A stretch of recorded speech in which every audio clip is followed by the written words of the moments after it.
আরে হিটলার তো ফ্যাসিস্ট ছিল, নাৎসি ছিল মুসলিমরা, কিন্তু ওরা টাকা চুরি করেনি, ওদের মধ্যে দেশপ্রেম ছিল।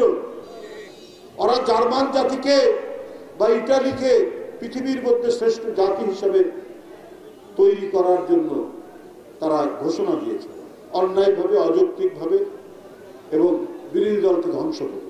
ও শুধু হিটলারের কাছ থেকে অত্যাচার নিপীড়ন শিখেছে, ও শুধু হিটলারের কাছ থেকে কি করে বিরোধী দলকে গ্যাস চেম্বারের মধ্যে রাখা যায় সেইটা শিখেছে।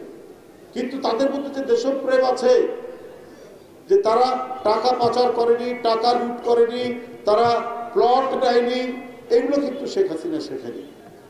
শেখ হাসিনা ছিল একটা লুটেরা, একটা দস্যু দলের সর্দারনি। যারা লুটেরা, যারা খুনি, যারা আবরারকে হত্যা করে, তাদেরকে আপনারা আশ্রয় দেন। আজকে ভারত হচ্ছে শেখ হাসিনার দোসরদের বাগান বাড়িতে পরিণত হয়েছে। এটার কারণ হচ্ছে হাসিনার মাধ্যমে তারা বাংলাদেশকে তাবেদার রাষ্ট্র বানাতে চেয়েছিল। ভারত যা মনে করত হাসিনার মাধ্যমে সেটা করত, আর হাসিনা তার ক্ষমতা টিকিয়ে রাখার জন্য ভারত যা চাইতো তাই দিয়ে দিত।